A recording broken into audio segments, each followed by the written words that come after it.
Bonjour, bonjour à tous, bienvenue pour un nouvel épisode de Talk to BC. Cette fois-ci, je suis avec une star de notre championnat. Je pense qu'on ne le présente plus. Roberto Kovacs qui a accepté de partager avec nous un petit moment. Il va nous expliquer toute sa carrière, nous dire pourquoi il a choisi le basket. Ça va être super intéressant parce qu'on parle de sportif à sportif, donc ça va être un peu plus simple pour moi. Donc Roberto, tout d'abord, merci d'avoir accepté notre invitation. Merci à vous.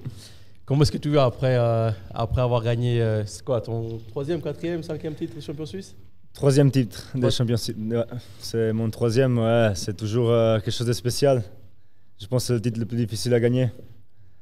Il y avait beaucoup d'émotions dans cette rencontre pour moi. C'était quelque chose de spécial. C'était lequel parmi ces trois le meilleur au niveau des sentiments, au niveau de tout, lequel était le meilleur de ces trois-là? Le deuxième aussi, ici à Fribourg, avec un groupe jeune qui en a gagné en 2016, c'était pas mal, mais je pense que là, c'est quelque chose, mon revanche personnelle, je pense que j'avais un rôle différent aussi. J'ai grandi, j'ai fait des années un peu difficiles, un peu à Genève, avec des hauts et des bas. Je pense que ça, c'est quand même le meilleur.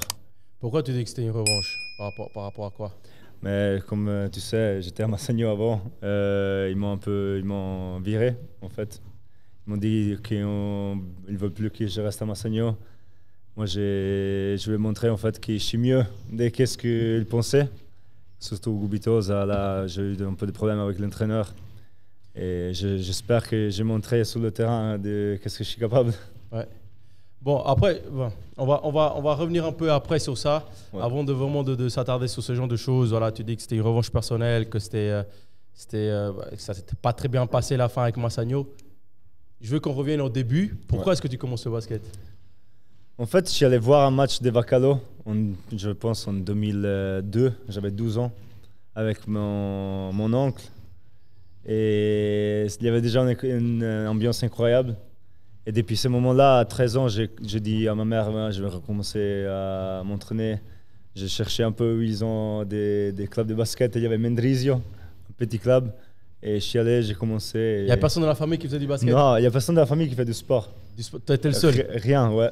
Rien du tout. Mes grands-parents, mes parents, mais rien du tout. Cousins, rien. Toi, tu es originaire de Croatie. Croatie, ouais. Ok. Donc, tu arrives en Suisse à quel âge? Tu es né ici? Moi, je suis né aussi, ouais. Mes parents sont arrivés en 85. Ok. Donc, ouais. Tu as des frères et sœurs? Mon petit frère, ouais, il est 10 ans plus petit que moi. Patrick. Ok, il fait aussi du basket, il faut dire. Ouais. Il est à Massagno aussi avec Exactement, toi? Ouais. Ok. Et à quel moment est-ce que tu te rends compte que j'aime bien le basket? Tu dis, voilà, tu es allé voir ce match au Tessin, tu as kiffé tout simplement. Mais à quel moment tu te rends compte, ok, je veux faire du basket mon métier, je kiffe ça, j'ai les capacités pour ça?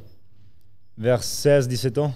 C'est tard, hein? Ouais, en fait, c'est assez tard. Parce que j'étais pas si fort jusqu'à 20 ans. Je pense que j'ai fait une progression assez tard, moi. Mais j'ai commencé à bien aimer le basket, surtout à 16-17. J'étais à Vakalo, il y avait Pastore. Et j'ai vu combien de choses tu peux apprendre, combien de choses tu peux faire. J'ai commencé à devenir obsessionné du basket. Et là, je dis, ouais, en fait, je pense que je peux faire comme travail. Même si au début, c'était un peu difficile avec la famille, tout ça. Je ne sais pas si tu as eu le même problème. Ouais. J'ai dit à mes parents, ouais, en fait, moi, j'aimerais être basketteur. Oui, mais l'école, c'est toujours c'est difficile parce que si tu veux faire les deux, ça prend beaucoup de temps. Ouais. Mais en fait, à la fin, c'était à cet âge-là que je me suis mis en tête de commencer à donner le 100%. Ton premier contrat professionnel, tu le signes où? Professionnel, c'était à Fribourg. Ici à Fribourg? Ouais, c'était en 2011. C'était déjà pétard? Non, c'était l'Hérault. Okay. Ouais. Et donc, tu étais le jeune qui venait d'en bas, voilà, avec la faim et tout, etc. Je voudrais, tu sais, j'ai parlé avec... j'ai eu Michel Ofik, qui m'a parlé de toi, évidemment. On a parlé de basket et il m'a dit que tu étais le joueur peut-être qu'il respectait le plus par ton éthique de travail, parce que tu étais quelqu'un qui ne trichait pas, qui donnait toujours tout, tu bossais comme un malade. D'où te vient cette tu dis que dans la famille, il n'y a pas eu de sportif, donc tu es le seul. D'où te vient cet art? Genre, voilà, pourquoi tu es comme ça? En fait, comme j'ai dit, j'ai commencé à aimer bien le basket à 16-17, mais j'avais pas de talent. J'étais toujours, il y a ces gens-là qui sont mieux que moi. J'ai beaucoup de noms, des amis qui ont arrêté après, et c'était toujours eux les meilleurs. Et moi, en fait, je voulais jouer, mais il y avait personne qui disait, Kovacs va devenir un joueur de basket. Alors j'ai vu, mais pourquoi tout le monde parle des autres? Alors je me suis dit, ok, il faut que je travaille.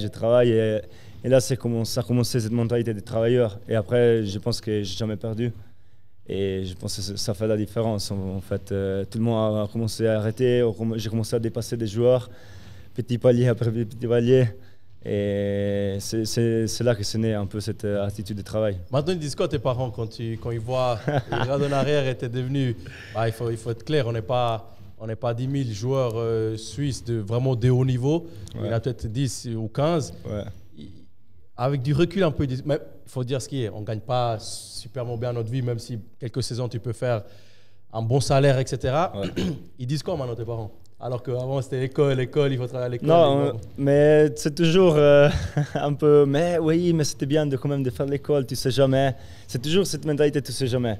Le plan B, si tu te fais mal, on se touche, mais ça peut arriver. Tu ne sais jamais, il faut avoir la... Je dis, ouais, c'est pas sûr. Mais pour moi, dans ma tête, c'est assez sûr. Je dis, si tu donnes le 100%, tu vas arriver. Ouais. Mais c'est toujours... Mais non, ils sont contents, c'est clair. Mais chaque fois que je dis, mais pourquoi? Non, mais c'est bien que j'ai entendu l'école quand même, c'est toujours le plus important. C'est toujours un peu cette mentalité. C'était comment cette première année professionnelle avec Leroy? Tu jouais pas? Tu étais frustré parce que tu jouais pas ou... Ouais, la première année, en fait, je jouais pas beaucoup. Mais je savais, j'avais signé 2 ans. Et en fait, c'est moi qui ai appelé Fribourg. Je dis, en fait, j'aimerais venir ici et j'aimerais jouer. Donnez-moi une possibilité à ce moment de m'entraîner. Mais t'étais déjà fort au shoot comme au shoot, oui, mais tout le reste, je n'avais rien. Tu connaissais rien? Je ne faisais pas faire un petit dribble shoot. Même pas un dribble shoot, même pas un flotteur, rien. C'était vraiment quelque chose de catastrophique. C'est-à-dire, le club où tu étais auparavant, ils n'étaient pas très bons à la formation, alors si tu n'as pas appris grand-chose? Non, j'ai beaucoup appris tactiquement. Okay. Tactiquement, Pastore, c'est quelque chose que je vois. Quand je parle aux autres, ils n'ont pas cette connaissance du basket, compréhension. Lui, il dessinait quelque chose sur le tableau. Et ça marchait. Et il dit, maintenant, on va voir un layup. Passe au 4, pick and pop, tu vas travailler main gauche. Après, tu fais overskip, main droite. Mais ça arrivait, c'était incroyable. Incroyable. C'est pour ça que tactiquement, c'était... Après, techniquement, je te dis, j'ai pas beaucoup de talent, ça va prendre du temps à apprendre les choses. C'est une question un peu bizarre, mais je pense qu'il est important de s'arrêter là pour les jeunes, surtout qui veulent devenir basketteurs ou n'importe quel sport, de combien il est important de travailler. Ok, tu as du talent, évidemment, il n'y a pas besoin de le dire, mais selon toi, combien de pourcents de ton travail a fait que tu es devenu le coach que tu es aujourd'hui? Mais moi, je pense que c'est 100% et 100%. En fait, il faut vraiment... C'est pas une chose qui une et l'autre, un peu de l'une, un peu de l'autre. Il faut avoir tout de l'une et tout de l'autre, en fait, pour avoir le maximum de potentiel. Mais le travail, je pense, c'est même plus important que le talent. Il y a une phrase qui je me dis tout le temps dans la tête. Quand le talent, when the talent fails you, the hard work will bring you somewhere. Alors, c'est un peu cette mentalité où c'est vraiment le hard work qui te donne les résultats. Maintenant, avant de passer à l'équipe suisse, il est champion suisse. Là, il y a 3-4 jours, ils ont gagné le championnat suisse. Vous avez gagné la Coupe Suisse aussi. Ouais. Tu étais déjà là? Oui. Ok.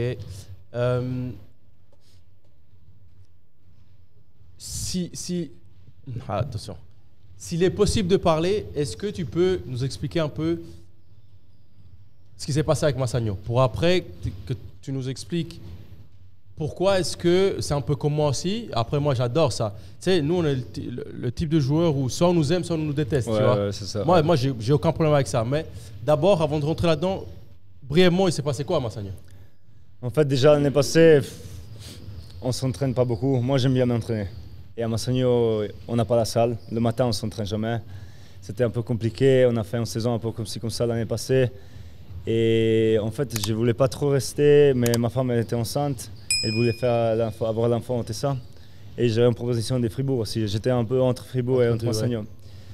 À la fin, on a décidé de rester, mais ils m'ont promis, on va faire 2 entraînements tous les matins, 2 entraînements par semaine le matin, à Palamondo, où je jouais à Massagno avant. Ouais.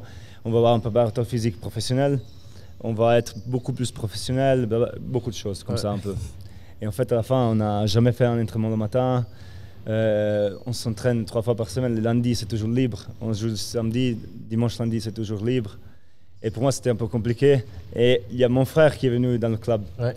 Et je lui ai dit de venir, vas-y, on va s'entraîner. Cette année, ça va être plus professionnel. Mais en fait, ça m'a un peu énervé aussi parce que je lui ai dit de venir à Massagno et je vois qu'il ne progresse pas. Ouais. Il y a personne qui peut lui apprendre. Après, c'est quelque chose qui s'accumule. Moi, j'avais dit à Goubitos l'année passée, en fait, je pense que tu es un super manager de l'équipe, mais de basket, tu ne comprends pas beaucoup. Toi, tu lui as dit? Ouais, je lui ai dit et là, c'est énervé. Et en plus, je lui ai dit, devant tout le monde, moi, je pense que je suis le meilleur joueur ici dans l'équipe. Je pense être le meilleur joueur suisse. Si quelqu'un, moi, je suis un peu comme ça, comme tu dis. Après, voilà, c'est ta confiance à travailler. Exactement, c'était un peu... Il me dit, ouais, mais il ne faut pas dire ça. Ok. Après, cette année, j'ai vu que Martino, c'est mon gars, Martino, mais il joue plus que moi. Moi, je dis. Et Angelkovic, quand il y avait des blessures, il rentre avant moi contre Fribourg, des choses comme ça. Et là, j'ai commencé à m'énerver. Tu pensé que c'était un manque de respect? Oui, ouais, je dis, c'est pas possible, je comprends. Là, je veux pas faire des problèmes, mais laisse-moi même jouer un peu plus, montrer que je suis capable. Et en fait, il me dit, non, toi, tu n'es pas capable, tu dois pas jouer le pick and roll, tu dois rester là au coin, shoot, c'est tout, tu dois pas parler. Bref, c'est un entraînement. J'ai vu que mon frère aussi, ça faisait 3 semaines qu'il ne s'entraînait pas. Et Toto, il voulait les mettre sur le terrain pour faire moins l'entraînement, le 5 secondes 0. Ouais. Et Goubitos, il fait en face, comme Toto, vas-y. Et moi, je dis non. Là, je dis, c'est pas possible. Et lui, il commence à m'engueuler. Saidzit, ta gueule. Moi, je dis non. Alors, après, on s'est un peu rapproché comme ça. Et lui, il vient vers moi je vais vers lui et on fait rien. Et je dis, vas-y, fais quelque chose. Si tu veux faire quelque chose. De toute façon, il a déjà poussé Uroš Nikolić, il a fait beaucoup. Il y a eu beaucoup de choses auparavant qui ont fait que. Exactement. Et après, bon, moi, je suis parti et j'ai dit, ouais, t'es une tête de merde. Comme ça, je suis parti de l'entraînement et ils m'ont licencié. Ok. Et ça a fini comment? Moi, j'ai demandé, ok, laissez-moi partir. Et je pars. Tranquille, rien, ouais. Ils ont dit non, attends là. Et ils m'ont donné la lettre de licenciement le 1er février. Ok. Et le 1er février, c'est la fin de la période de transfert. Exactement. Entre guillemets, pour pas que tu puisses trouver un club par la suite. Ok. C'était un peu ça. Et après, c'est l'histoire.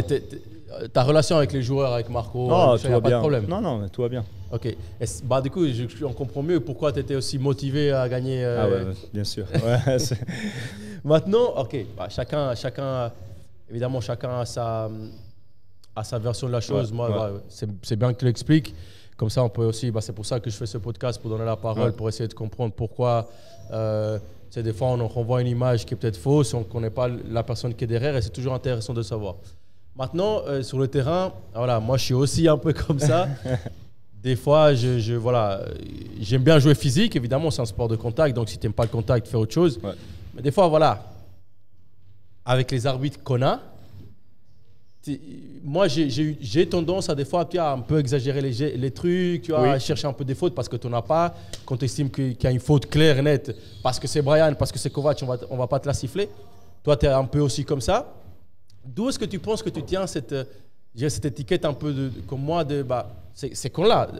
Soit on l'aime, soit on le déteste. C'est intéressant d'essayer de comprendre, tu vois. Moi, j'ai essayé, mais maintenant, je m'en fous, tu vois. Je me dis, vas-y, pense ce que tu veux, mais... Moi, je pense que c'est une chose un peu... Parce que tu dis les choses que tu penses, et beaucoup de choses que tu penses, peut-être les gens qui entendent n'aiment pas. Et ils n'aiment pas vraiment cette confrontation. Mais pour moi, c'est rien. Si tu me dis que tu m'aimes pas, je dis évidemment pourquoi, tu me dis les choses, on se parle. Et demain, on va boire un café, je dis rien.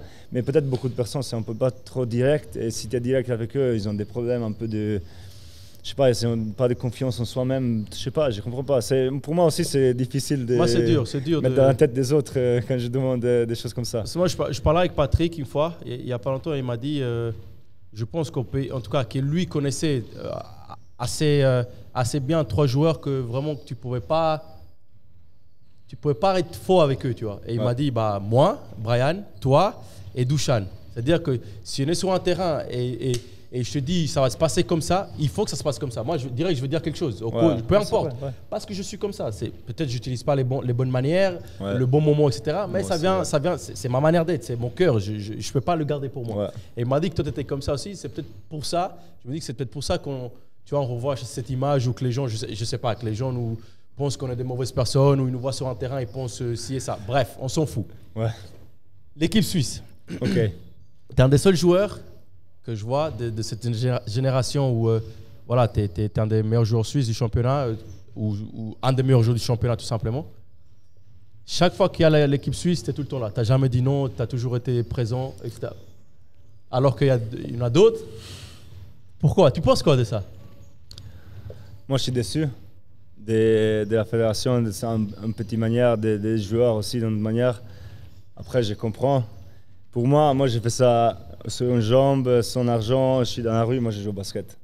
C'est la seule chose que j'aime faire. Pour moi, aller en équipe nationale, c'est quelque chose d'incroyable. Tu vois. Si tu es enfant, tu penses, je peux aller en équipe suisse. Je joue contre des autres joueurs qui ont joué Euroleague, NBA, tout ça. Là, le coach, maintenant, en équipe nationale, il est bon, vraiment. J'ai appris beaucoup aussi de lui. Mais c'est clair que c'est un peu dommage. On n'a pas vraiment une belle pensée de la fédération. Même les clubs, ils n'aiment pas la fédération. Pourquoi? Mais je sais pas, je pense qu'en Suisse, il y a un manque de communication. Mais entre tout, comme tu as dit, les arbitres, il y a un manque des... Moi, j'aimerais aussi parler avec les arbitres, quelquefois, pour voir un peu, dire qu'est-ce que je fais faux, qu'est-ce que je pense qu'ils peuvent améliorer. Même chose pour la fédération, même chose pour les clubs. Je pense que, comme tu as dit, pour nous, peut-être c'est facile d'être direct et parler. Pour les autres, c'est plus compliqué. Je sais pas, il y a... Même pour les convocations de maintenant, je sais que, par exemple, certains joueurs, peut-être, ils ne viennent pas, mais parce que j'ai parlé. C'est pas qu'il y a la Fédé qui me dit ouais, ça va comment Roberto, tu sais, il y a ces joueurs. Tu vois, il n'y a pas vraiment une communication. Je pense que ça, c'est le pire. Tu penses que depuis que tu es professionnel, ça va faire quoi, 10 ans? Un peu plus, 14, 15 14, 15 ans que tu es professionnel. Est-ce qu'il y a eu des progrès? Il y a des petits progrès sur petites choses, mais je pense que la vision long terme, la vision d'un projet, il n'y a pas ce projet long terme. Il y a toujours, on fait une année après année, même les clubs, tout, un peu la fédération, club, c'est pas quelque chose... c'est pour ça que je pense Fribourg qui gagne, parce qu'ils ont fait 10 ans avec le même coach, le même noyau, après tu changes de 3 joueurs et c'est beaucoup plus simple de gagner. Ouais. Même si tu fais grand-chose, pas grand-chose plus que ça, mais c'est déjà quelque chose de la continuité. Évidemment, on n'est pas là pour parler de qui que ce soit, chacun a ses raisons, chacun a ses idées, chacun a ses priorités. Mais moi, personnellement, moi, je ne suis pas en équipe nationale. Je suis en train de faire mon passeport, même si voilà, je le fais plus pour l'après-basket. Parce que j'estime qu'il me reste 4-5 ans peut-être au top niveau. Et puis, il y a des joueurs, une génération incroyable derrière moi. Pourquoi pas les aider, évidemment, ça serait cool. Mais, tiens, ils m'ont déconcentré. Mais voilà, mais je trouve dommage que certains joueurs comme nous, qui sommes les meilleurs joueurs du championnat, laisse l'équipe nationale, tu vois, pour, je sais pas, je dis n'importe quoi, pour aller faire un tournoi de 3-3, parce qu'ils veulent plus, parce qu'ils se sentent pas bien. Et c'est là que j'ai dit une fois aussi à quelqu'un de la fédération, j'ai dit, peut-être il serait intéressant de punir ce genre de comportement. Ou alors tu dis, je prends ma retraite internationale, je vais plus jamais jouer pour l'équipe nationale. Et t'expliques pourquoi, c'est fini. Mais il n'y a pas une fois tu vas, une fois tu reviens, quand tu veux tu peux venir, et après, tu vois. Alors qu'il y a un super coach, je pense qu'avec ce coach, vous êtes tous au complet. Vous pouvez faire des trucs incroyables, tu vois. Tu penses quoi de ça? Moi, parce que je sais que je parle avec Nathan et Paul et tout ça, qui sont commencés le 3-3. Moi, je comprends aussi eux, parce qu'ils veulent faire les jeux, et je pense qu'il dit avec le 5-5 qu'on ne va jamais le faire. La fédération, tu vois, c'est toujours, ouais, ça va être mieux, mais c'est un peu plus ou moins un peu la même chose. Et ils essayent de faire quelque chose, eux, avec le 3-3, que je comprends. Après, il y a des joueurs, moi aussi, par exemple, ça fait 14 ans que je ne fais pas vraiment en vacances. Putain. Ouais, moi, je ne fais pas de vacances. Là. Par exemple, là, j'ai commencé à m'entraîner hier, après 2 jours de repos, mais pour moi, c'est quelque chose de normal. Ouais. Mais quand je parle aux autres, eux, ils arrêtent, ils font les vacances, 10 jours, 15 jours de vacances. Après, avec l'équipe nationale, surtout l'été, tu n'as pas envie. Là, tu as quoi, 10 jours, 12 jours off, et tu recommences, tu fais tout l'été, après tu relances tout de suite avec le club. C'est un sacrifice parce que tu ne gagnes pas de l'argent. En équipe nationale, tu gagnes beaucoup moins qu'en club en plus. Ouais. Ça, je comprends. De l'autre côté, je sais que la fédération doit chercher de motiver un peu plus les gens. Je pense qu'ils ont fait une chose avec Jonah. La commission, mais pour améliorer un peu les... Je pense que là, tu peux travailler un peu aussi. Je pense que c'est quelque chose que tu dois te mettre là et parler. Joueurs, entraîneurs, fédération, club, tous ensemble. Parce que les clubs Fribourg, par exemple, Non, je sais pas, mais oui, je m'en fous, je vais dire. Par exemple, dans le club, dans le contrat des Fribourg, si je vais en équipe nationale, ils m'enlèvent les jours J'avais entendu ça pour un autre club aussi. Ouais, et si je vais en équipe nationale, ils m'enlèvent 50 francs par jour de salaire. De ton salaire. Ouais. Tu trouves ça normal? Non, c'est pas normal. Moi, j'ai accepté, c'est bon. C'est pas l'argent, c'est... Je comprends pas. C'est le principe qui est... C'est le principe, parce que c'est tout le temps... Pour quelqu'un, si tu dis non, je veux pas, tu vois, c'est quelque chose qui te fait décider, oui, je vais en équipe nationale ou non. Je dis, pourquoi je dois aller en équipe nationale pour perdre 300 balles pour 8 jours, tu vois, 7 jours. C'est des petites choses, c'est un peu... Ouais, c'est dommage. Le club, il n'aime pas la Fédé. Et la Fédé, c'est ça aussi. Et les joueurs sont un peu entre quelqu'un il veut, quelqu'un il veut pas. Espérons. Après, moi, il y a un truc juste qui me fait... Enfin, je trouve dommage, c'est que les gens ne comprennent pas les sacrifices qu'on fait aussi pour faire ce sport. Toi, tu dis, par exemple, que ça fait 14 ans, 15 ans que tu n'as pas pris de vacances. Moi, j'ai laissé ma famille, entre guillemets, entre parenthèses, pour me dédier au basket, pour arriver là où je voulais arriver. Les gens ne le voient pas. Ils pensent que c'est la belle vie, tu t'entraînes 2 fois par jour, basketteur, blablabla, etc. Et c'est pas ça, tu vois. C'est pas ça. Il y a des gens ici, dans notre championnat, qui gagnent 1500 balles par mois, tu vois. Ouais. Moi, je trouve ça pas normal du tout. Tu vois. Moi, j'accepterai jamais ça. Mais pas ça, c'est moi. C'est mes principes, tu vois. Maintenant, tu penses quoi de la nouvelle génération qu'on a, de joueurs, des jeunes Ça change, ça changeait beaucoup. Je pense, ma génération encore, c'était encore ça travaillait plus, je sais pas, je trouve soft la génération, un peu soft, tu vois. Je sais pas si c'est le Nantel, c'est parce qu'ils ont tous facilement. Ouais. Ils ont Nantel, c'est facile, tout, t'as toutes les choses, je sais pas que c'est... Ouais, moi je comprends. C'est un peu... Nous, on a de lutter pour être là. Ouais. Je trouve que les joueurs, ils se font une année des bench, là, ils font une année des entraînements. Ils veulent jouer 30 minutes. Mais ça marche pas comme ça. Moi, j'ai fait 3 ans des bench et j'étais 1 heure avant tout le monde et 1 heure après tout le monde, chaque entraînement avec Pastore. Il était fou.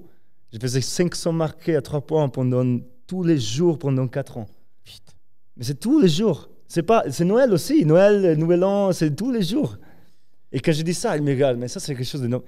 En Croatie, c'est normal. Ouais, c'est mais ici, quand je parle de ça, je vois que ils ne comprennent pas. Je pense qu'ils ne sont pas mauvais, les gens, mais ils n'ont pas ce truc. Ouais. Parce qu'ici, moi je parle souvent de ça, et puis ici, en fait, pas le problème, mais c'est qu'on t'apprend où la mentalité fait que tu dois d'abord penser à tes études.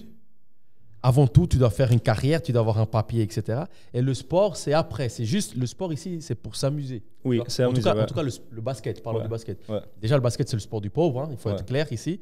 Et c'est le sport, vas-y, va te défouler un petit peu, va shooter un petit peu. Et c'est pour ça que la mentalité est faite que les gens, je veux faire du basket, ça se passe mal. Je rentre à la maison, j'ai mon papier, ou je vais à l'université, etc. Alors que pour nous, moi, j'ai fait du basket, entre guillemets, pour m'en sortir. C'est le basket qui m'a éduqué, c'est le basket qui m'a appris à comment vivre avec les autres, comment devenir un leader, plein de choses, tu vois. Et les gens ici, ils ont un peu de mal à comprendre ça. Et je pense que, moi, je ne connais pas la génération. Je suis 2-3 jeunes qui ont du talent, mais parmi ces jeunes, c'est une petite anecdote, il y en a un qui m'a dit, il y en a un qui est dans un centre, le centre national, et il m'a dit, j'ai hâte qu'il change de coach. Tu vois, parce que celui-là qu'ils avaient avant, il ne l'aimait pas. Et là, manque de bol, ils ont mis un vrai coach, avec Rudel. C'est un gars qui va t'apprendre le basket, mais le vrai basket et avec la manière dure. J'attends de voir ce que ça va donner. Ouais, c'est clair. Peut-être ça peut tout aider ou tout péter, un peu les deux. Hein. Là, à tout moment, il arrête le basket parce que c'est trop dur. J'ai une question que je voulais te poser au début. C'est, tu sais, tu étais à Genève. Ouais. Récemment à Massagno aussi, tu as expliqué ce qui s'était passé. Pourquoi à chaque fois est-ce que, entre guillemets, ça finit un peu mal entre toi et les clubs? En tout cas, à Genève et Massagno, par exemple. Moi, j'ai eu Imad et puis il n'est pas rentré dans les détails parce que ça ne me regarde pas, mais vers la fin, c'était un peu compliqué avec Imad, avec le coach et tout. Là, Massagno aussi. C'est parce que, selon toi, tu es trop vrai. C'est pourquoi? C'est une belle question. Non, c'est une belle question. En fait, le seul que j'ai eu un peu de problème avec Jomain au début, mais c'est le seul qui je respecte le plus comme coach que j'ai eu à Genève, Jomain, parce que c'était un vrai. Et avec tout le monde, il disait les choses en face. Et il disait qu'est-ce qu'il pensait à tout le monde, devant tout le monde. Et je pense qu'on a fait monter des championnats à la fin. On a gagné la Coupe de Suisse, on est allé en finale, on a eu 2-3 blessés là, à la fin. Mais je pense qu'ils pouvaient gagner le championnat. Avec le reste, j'aime pas les gens qui parlent derrière le dos. Ouais, moi, j'aime pas ça. Moi, si tu parles derrière le dos, pour moi tu peux être mon meilleur ami ou mon pire ennemi. Ouais. J'aime pas les choses au milieu. Et si quelqu'un commence à mentir, tout ça, parce que Vedran Bosnic, il parlait une chose avec moi, une chose avec Marco, une chose avec Imad. Quelque chose de différent. Et oui, moi, j'arrive pas. Je peux pas. Ah, c'est peut-être, disons, que parce que tu es entier et puis tu préfères les choses claires, nettes et qu'on traite tout le monde de la même manière. Ouais. Mais des fois, c'est pas plus simple de... J'essaye d'apprendre ça parce que j'ai compris que dans ce milieu, il fallait être un peu... fermer les yeux sur certaines choses. Ouais, il faut, ouais. Si tu veux que tout se passe bien, ouais, mais c'est difficile, c'est pas facile. Je sais pas, comme tu dis, j'apprends aussi, j'essaye. Mais dur. Après, c'est le rouleau, tu vois, le noir. Moi, j'ai fait 1, 2, 3, 4, 5, à la 10e. Ah, tu pètes, c'est normal. Et là, c'est... T'as eu Petar, Bosnic, Jomain, comment il s'appelle? T'as eu Rudez? Non, j'ai eu Leroy et j'ai eu Stimac. Et les coachs que tu as eu à l'étranger, ça c'est quelque chose qu'on n'a pas touché. Tu as joué aussi à l'étranger, en Pro B, etc. De notre basket ici en Suisse, tu penses quoi du niveau du coaching? Est-ce qu'il est bon?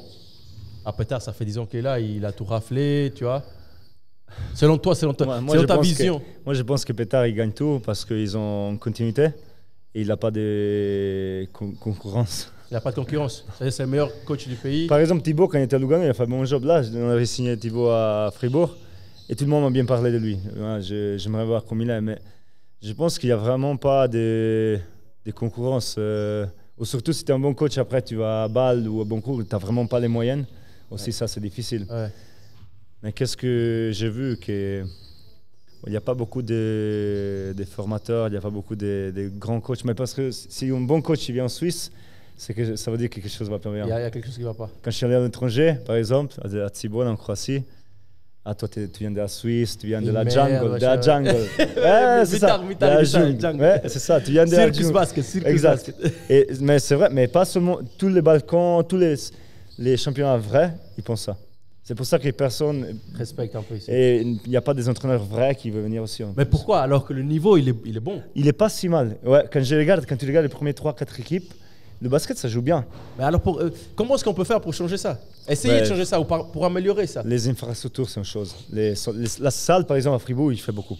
Seulement, quand tu rentres dans la salle, même si tu n'as pas beaucoup d'argent, tout ça, ça fait déjà... Tu te sens Tu vois, en Croatie, les gens, ils n'ont pas d'argent.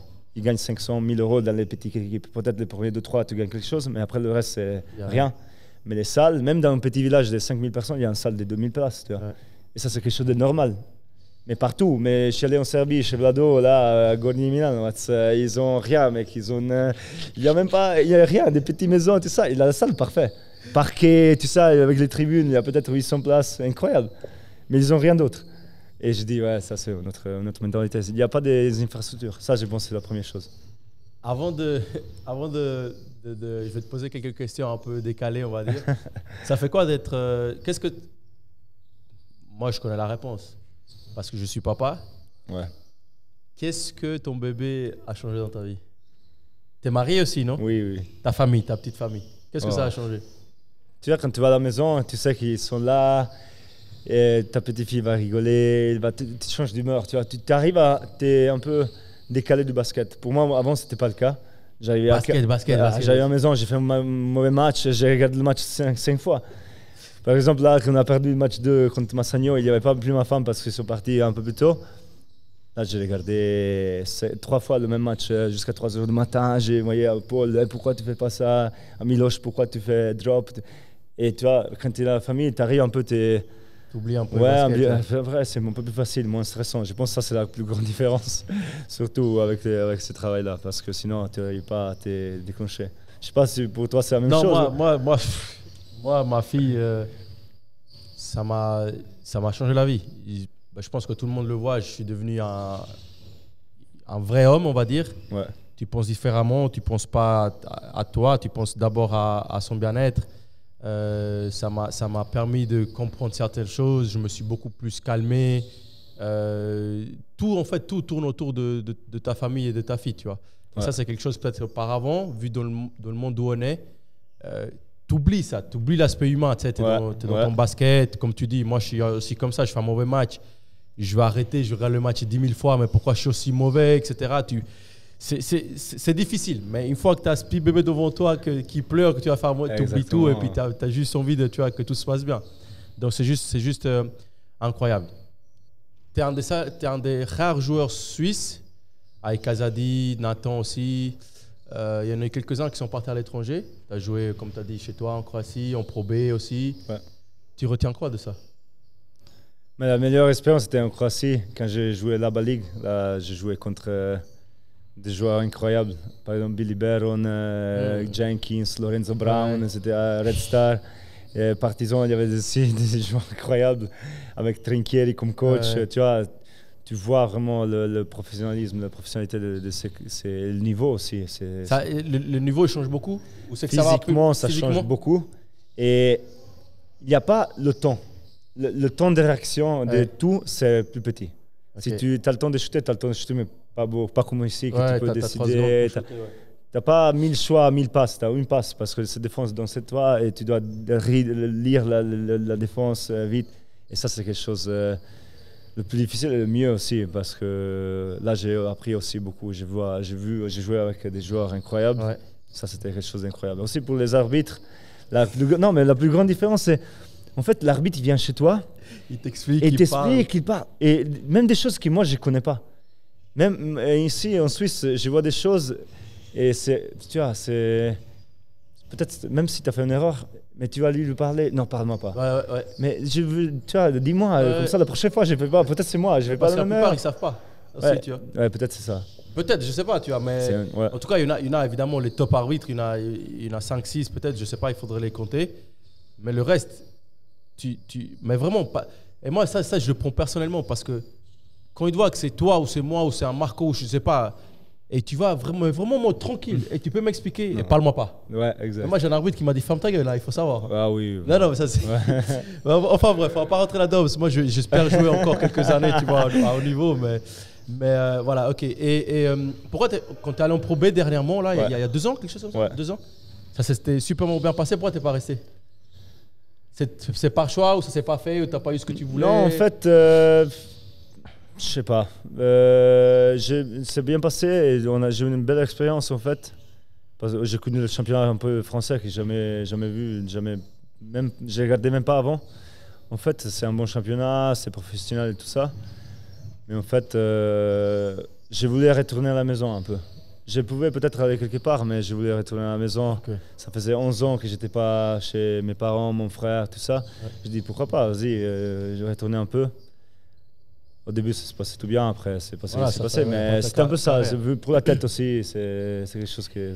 Là, j'ai une série de questions et tu as le droit à soit un mot, soit maximum une phrase pour me répondre. Ok. Chicho. Grand ami.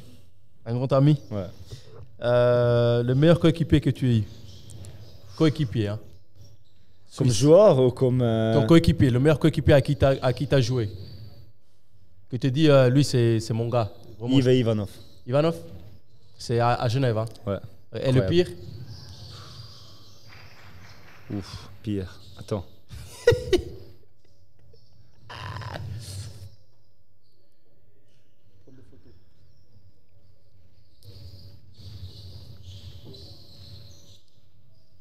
Je sais pas, pire. Je n'ai quelqu'un qui j'aime pas, mais pas pire, je sais pas. Mais tu l'aimes pas, pourquoi? Ouais. Ok, peut-être à la fin. Ouais, vas-y. Okay. Le meilleur coach? Pastore. Pastore? Et le gars de l'équipe nationale. Papa Teodoro. Ok. Ok. Ah, ça fait 2. Okay. Et le pire? Ouais, Gubitosa. Mais même pas penser, là. Non, mais vous avez gagné un titre avec lui, là. Non, mais tu mets une chaise et il fait la même chose. Les joueurs, nous, on décidait qu'est-ce qu'on faisait en défense. Nous, on décidait qu'est-ce qu'on faisait en attaque. Nous, on décidait si on faisait under, switch, drop, zone. Mais qu'on travaillait rien. Non, c'est comme tu te mets la chaise, je te jure. Ta plus grande joie dans le basket? qualification en équipe nationale contre l'Islande à Montreux. C'était belle. Belle ambiance, un beau jeu. Vous avez gagné de 20, vous devez gagner de 20. Ouais. Et le contraire, la pire? J'en ai pas mal là. J'ai perdu pas mal de finales. Non, mais dans le basket en général, la pire chose qui te soit arrivée, tu as ça en tête, tu vas jamais oublier.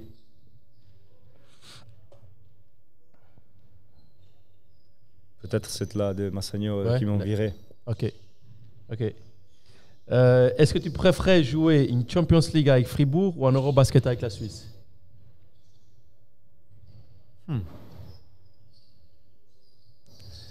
Eurobasket. Eurobasket? Ouais, parce que... C'est plus fort? Là, je pense que tu as tous les joueurs NBA, tous les joueurs d'Euroleague, tu vois, c'est quand même quelque chose d'incroyable, je pense. Quel est le joueur suisse que quand tu es sur le terrain et que tu l'affrontes, tu dis putain, je sais que ça va être chiant, je sais qu'il va être tout le temps là, qu'il va rien lâcher, il est bon, etc. Mais pour moi, quand j'étais jeune, c'était tout le temps Dusan. Pour moi, c'était Dusan. Mais maintenant? Maintenant. Parce que voilà, il faut dire, ok, il est encore bon, hein, Dusan, mais au niveau de la vitesse, ces trucs, il arrive plutôt vers la fin de sa carrière, tu vois, même si c'est une légende de notre sport, il faut dire la vérité. Ouais. Je prenais toi à Genève, Marco, mais c'était pas ma position. Normalement, je prends toujours ma position, tu vois. Marco aussi, il est chaud, putain. Ouais, tu fais des choses, il m'a tout. Mais je sais pas. Normalement, je prends tout le temps le meilleur joueur, même si c'est pas suisse. Ouais. Alors, tout mélangé? C'est qui celui-là que tu as affronté à chaque fois? Putain. Ben avant, c'était Efivra. Oh mon Dieu, ouais. C'était chaud. Kelvin Parker, quand il était à Genève, c'était pas mal. Mais je te dis, avant c'était tout le temps Dusan. Mais tout le temps Dusan. Pour moi, c'était je dois, là, regarde comme il est fort, je dois essayer. Et l'avant-dernière question, qui est-ce que tu voudrais voir parler avec moi comme ça à un moment? Avec toi? Ouais, à ta place, entre guillemets. Tu as parlé avec quelqu'un de la Fédé? Pas encore. Ouais, peut-être voir un peu qu'est-ce qu'il pense. Ou un président de club. Ok. Pour voir qu'est-ce qu'il pense. Juste voir un peu, tu vois, parce que toi, je pense que tu as des liens avec beaucoup de joueurs surtout. Mais quelqu'un, tu vois, de la Fédé ou un président de club pour voir qu'est-ce que c'est les challenges à eux, tu vois, peut-être qu'est-ce qu'ils pensent. Ou faire un podcast à 3. Ouais. C'est l'idée, on est en train de préparer ça. Tu vois, faire comme ça, tu as en échange un peu, tu vois. Ouais. On va essayer de mettre ça en place. Et la dernière question, c'est pas une question, c'est que tu as 60 secondes pour faire passer un message. Roberto Kovac, le joueur, le père, le mari. Roberto Kovac, la personne qui a derrière. Évidemment, on nous voit sur un terrain. Comme je dis tout le temps, ce n'est pas la réalité. Sur un terrain, moi, quand je rentre sur un terrain, je suis une personne totalement différente. C'est soit toi, soit moi. Si je dois entre guillemets, te tuer pour avoir ma place, je vais le faire. Parce que j'ai appris que ça. C'est comme ça que j'ai réussi. Pour tous les jeunes, pour toutes les personnes qui vont voir la vidéo, pour toutes les personnes qui ne te connaissaient pas, ton conseil, ton mot de la fin, il serait quoi? Mais surtout pour les jeunes, je pense que si quelqu'un a un dream à suivre, il faut suivre, mais pas penser que ça va être facile. C'est quelque chose qu'il faut travailler jour après jour. Et si tu as la constance, je pense que tu peux arriver où tu veux. Et ça, c'est une chose que j'aimerais dire aux jeunes. Et être un exemple. Moi, j'aime bien être un exemple sur le terrain, dehors du terrain, et j'espère qu'avec, je peux inspirer quelqu'un. Peut-être un jour, ils m'ont dit « Ah, j'ai regardé Roberto Kovac, j'ai vu ça, jouer ici, je voulais être comme toi. » Ça, je pense que ça vaut plus que tout l'argent, toute la carrière. Ça, c'est quelque chose que pour moi, ça vaut le plus. Ok, cool. En tout cas, merci beaucoup, Roberto, d'avoir partagé ces moments avec nous. Je pense que ça va être super intéressant à regarder et surtout à comprendre qui est derrière ce joueur qu'on voit. Donc voilà, c'était un nouvel épisode de Talk to BC. Moi, je vous dis à bientôt. Avant de partir, n'oubliez pas de vous abonner, de partager, de liker, ça fait toujours plaisir. Ciao. Ciao, ciao.